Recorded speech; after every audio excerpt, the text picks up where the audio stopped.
हर ही ओम नमः शिवाय ओम नमः शिवाय ओम श्री भद्रकाली समेत वीरभद्र स्वामिनि नमो नमः मातृ पितृभ्यो नमः आचार्य अतिथिभ्यो नमः श्रीमाता ललिता त्रिपुर सुंदरये नमो नमः।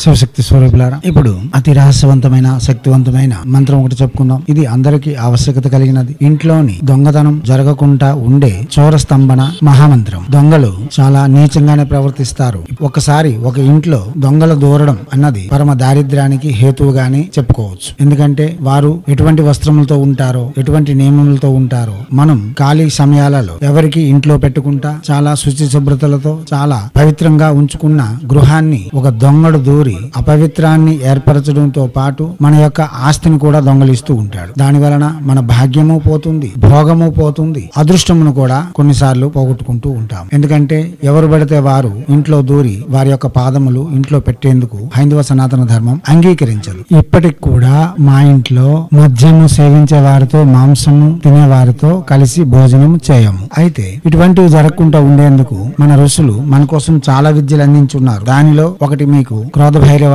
వైష్ణవ శక్తితో కూడిన మహామంత్రం ఒకటి అందిస్తున్నాను. ఈ మంత్రం చేసి మీరు మీ ఆస్తులను గృహంలో ఎవరు దూరకుండా, అంటే చోరులు దూరకుండా ఉండేందుకు స్తంభన చేసుకోగలరు. దొంగతనం జరగడం వలన మనకు రెండు నష్టములు. ఒకటి, మన యొక్క ధనం పోతుంది. రెండవది, కొంత ఆస్తిని నష్టం చేస్తారు. కొందరు దొంగలు ఆ టీవీ బదలగొట్టడం, బీరువాల బద్దలగొట్టడం చేస్తూ ఉంటారు. ఇవన్నీ లెక్కకు తెలుస్తాయి. అసలు లెక్కకు తెలియని దారిద్ర్యం ఏమిటంటే ఆ దరిద్రులు మన ఇంట్లో అడుగు పెడతారు. అది మహానీచమైన దరిద్రం. ఎందుకంటే వారి యొక్క గత్యంతరం ఎలాంటిది, వారి యొక్క జీవిత సరళి ఎలాంటిది, ఇటు గతి లేకే కదా దొంగతనం చేస్తున్నారు, ఏ వృత్తి లేకే కదా దొంగతనం చేస్తున్నారు. అటువంటి నీచులు వారి యొక్క ముఖం చూస్తే చాలు మనకు పాపాలు అంటుతాయి. ఎంతమంది యొక్క ఉసుర్లు, శాపనార్థాలు వారికి తగిలి ఉంటాయి. అటువంటి వారు మన ఇంట్లో పాదం పెట్టడం అన్నది ఒక దౌర్భాగ్యమే. కాబట్టి అటువంటివి జరగకుండా ఉండేందుకు హైందవ సనాతన ధర్మ ఋషులు చాలా వరకు చెప్పి ఉన్నారు. దొంగలు కూడా చాలా తంత్రయోగాలు వాడుతూ ఉంటారు. ఒకసారి నేను విలేకరుని కదా, నేను ఈ విషయాల్లో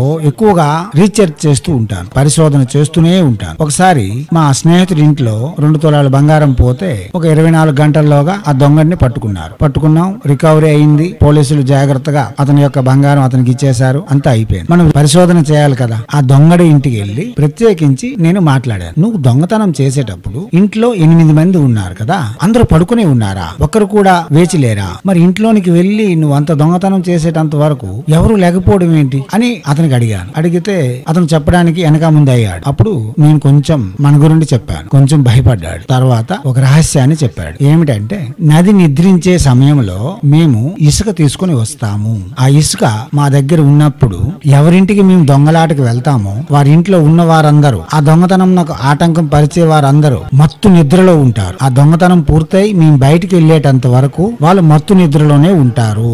ఇది ఒక తంత్ర యోగము అని చెప్పాడు. నాకు ఆశ్చర్యం కలిగింది, ఏమిటిది అని. తర్వాత శాస్త్రములను చూస్తే చాలా విపులీకరంగా చెప్పబడి ఉన్నాయి. కామశాస్త్ర తంత్రయోగంలో ఉత్కృష్టంగా రతి చలిపేటప్పుడు, ఆహ్లాదకరమైన కేకలు వేసేటప్పుడు ఎవరికి వినికిడి రాకుండా ఉండేందుకు కొన్ని ప్రయోగములు చేస్తారు. ఆ ప్రయోగములే ఈ దొంగలు చేసి మన ఇంటికి దొంగతనానికి వస్తున్నారు. ఈ ప్రక్రియ పుట్టింది రతి కోసం. అంటే రతిక్రియలో పాల్గొనేటప్పుడు కొన్ని శబ్దములు వినబడతాయి. ఆ శబ్దములు పక్కనుండేవారు, ఇంట్లో ఉండేవారు వింటే ఒక అసభ్యకరంగా ఉంటుందని వారు ఇటువంటివి చేస్తూ ఉంటారు. ఇంటి మొత్తం మత్తు నిద్రలో ఉండేటప్పుడు వీళ్ళు విచ్చలవిడిగా రతిక్రియ చేయడం కోసం మాత్రమే ఈ ప్రయోగాలు పుట్టాయి. అంటే అదేమిటది? ప్రతి నది రాత్రి 12 గంటల నుండి 3 గంటలలోగా ఒక లిప్తము మాత్రం, అనగా ఒక క్షణం, సెకండ్ లో 20 వంతుల్లో ఒక వంతు నది ఆగుతుంది. అంటే లిప్తం అంతసేపు ఆ నది నిద్రిస్తుంది. ఆ సమయంలో నది గర్భంలో ఉండే ఇసుక ఎవరైతే తీస్తారో ఆ ఇసుక పట్టుకొని ఎవరింటికి మనం వెళ్ళినా వాళ్ళు మన పని పూర్తి చేసుకునేంత వరకు వాళ్ళు నిద్రలోనే మునిగి ఉంటారు. గాని నది నిద్ర అనేది ప్రళయకాలమందు, తుఫాన్ సమయమందు, వరదల సమయమందు నిద్రపోదు. అది మీరు గమనించాలి. ఒక చిన్న ఉదాహరణ స్వరూపంగా చెప్పుకుందాం. ఈ ఇసుక గురుండి, దొంగడు చెప్పే ఇసుక గురుండి తంత్రయోగంలో వెతికే సమయంలో అక్కడ ఒక చిన్న చరిత్ర చెప్పబడి ఉన్నది. అది భాగవతం నాకు అనుసరించి ఉన్నది. అది వింటే చాలా ఆహ్లాదకరంగా, ఆనందకరంగాను ఉంటుంది. ఆ ఆనందాన్ని మీరు కూడా పొందాలని అది కూడా మీకు అందిస్తున్నాను. ప్రసంగం పెద్దదవుతుంది, వినేవాళ్ళు వింటారు, వినకపోయిన వాళ్ళు వద్దు, వినవలసిన అవసరం కూడా లేదు. అయితే ఒక చిన్న మజాగా చెప్పుకుందాం. చెప్పుకుందాం. నదిలోండి ఇసుక తెచ్చి దొంగతనానికి వెళ్తే అందరూ నిద్రించుతారని, ఎవరికంటా మనం పడమని, ఎవరికి దొరకమని ఈ విషయం భగవాన్ శ్రీకృష్ణుడు కూడా తెలిసట. అందుకోసమని యమునా నదికి రాత్రి 1 గంటప్పుడు వెళ్లి నదిలో ఇసుకను తీసుకుని వచ్చి ఒకరింటికి దొంగతనానికి వెళ్ళాడు. ఏమిటి దొంగలాడతాడు? హృదయ కమలములను దొంగలాడేవాడే కదా, చిత్తచోరుడు కదా అతను. చిత్తమునను భ్రాంతిని పోగొట్టే చిత్తచోరుడు అతను. ఎవరింటికో దొంగలాటకి వెళ్ళాడు. ఇంతలోగా వాళ్ళందరూ గాఢ నిద్రలో పడుకుని ఉన్నారు. ఇతను వెళ్ళి వెన్నను దొంగలిస్తూ ఉన్నాడు. ఆ గదికి తలుపును వేసి ఆ లోపు దూరి వెన్నను దొంగలిస్తున్నాడు. వెన్న దొంగలాట శకం అయ్యేసరికి వారి అంగట అనగా బయట మేళ తాళాలతో భజనలు వినబడుతున్నాయి. ఏమైందా? ఈ రాత్రి అప్పుడు ఎవరు భజన చేస్తున్నారు? ఇక్కడే ఎందుకు భజన చేస్తున్నారు? నేను ఏ ఇంటికైతే దొంగతనానికి వచ్చానో అదే ఇంట్లో ఎందుకు భజన అవుతుంది? నేను ఇప్పుడు బయటికి ఎలా వెళ్తాను అని కృష్ణుడు మదన పడుతున్న సమయమున ఏటైందా అని ఓరగా చిన్న తలుపు తీసి చూశాడు. అప్పుడు ఏమైంది అంటే అప్పటికే సరస్వతీదేవి వారి ఇంటికి వెళ్లి, మా మామయ్య మహావిష్ణువు మీ ఇంటికి దొంగతనానికి వస్తున్నారు. అతని యొక్క పాదములు కడగాలని బ్రహ్మ కమండలంలో నీరు ధరించి ఎప్పుడూ వేచి ఉంటాడు. అటువంటి మహావిష్ణు యొక్క పాదములు, దేవదేవుని యొక్క పాదములు మీ ఇంటిన పడనున్నాయి. మీరు నిద్రిస్తున్నారా? సంబరం కదా చేసుకోవాలి అని చెప్పిందట. వెంటనే ఆ దొంగతనం చేయడానికి వచ్చిన కృష్ణుని మహావిష్ణువుగా భావించి మహావిష్ణువుగా గైగొని వెంటనే మేళ తాళాలతో భజన సమోహారాన్ని ప్రారంభించేశారు ఆ ఇంటి వాళ్ళు. అది తెలుసుకున్న కృష్ణుడు లజ్జతో బయటికి వచ్చి యమునా నదికి వెళ్లి, యమున, నీ దగ్గర నీవు నిద్రించు సమయంలో తీసుకెళ్లిన ఇసుక పని చేయలేదు, ఎందుకు పని చేయలేదు? ఆ తంత్రయోగం ఎందుకు పని చేయలేదు అని అడిగాడు. అప్పుడు దేవాదిదేవ మహాదేవ, నీవు ఎవరింటికి వెళితే వారు నీకు సంబరం చేసి పంపిస్తున్నారు. నువ్వు సాక్షాత్ 14 లోకాలకు పాలించే మహావిష్ణువు అని నాకు తెలుసు. నీవు నా దగ్గరకు వచ్చి నాలోని ఇసుక తీసుకెళ్తాను అన్నప్పుడు నాకు ఎలా నిద్ర పడుతుంది చెప్పు? నేను కూడా వేచి ఉన్నాను అని చెప్పిందట. ఇది ఒక ఆహ్లాదకరమైన చరిత్ర. అటువంటి మహత్తరమైన తంత్రయోగములు చాలా చేసి చాలా ఇబ్బందులకు గురి చేస్తున్నారు దివ్యాత్మ స్వరూపులారా. ఇటువంటివి దొంగలు చేసి మన ఇంటికి దొంగతనం వస్తున్నప్పుడు మనం కూడా వారిని అడ్డుకోవడానికి ఏదైనా ఒకటి చేయాలి కదా. కాబట్టి దానికంటే భయంకరమైనది మనం చేద్దాం. ఏమిటది అంటే ఈ మంత్రం చేద్దాం. ఎలా చేయాలి ఈ మంత్రం? కృష్ణపక్ష అష్టమి, అమావాస్య ఆదివారము, పుష్యార్క యోగము అనగా ఆదివారం నాడు పుష్య నక్షత్రం పడే రోజు, గ్రహణ సమయము, ఇటువంటి రోజుల్లో కేవలం ఈ మంత్రమును 11 మాలలు, మాల అంటే 108 కదా, ఇంటూ 11 మాలలు జపం చేసుకొని మనం సిద్ధి పొంది ఉండాలి. లేదా అప్పుడే తెల్లవాలు లేక తెల్ల బియ్యం, అక్షతలు పనికిరావు, తెల్ల బియ్యం ఎదురుగా ఉంచుకొని మనం ఈ మంత్ర జపం చేస్తే అవి కొంచెం డబ్బాలో ఉంచుకొని మనకి ఏ రోజు సందేహం కలిగిందో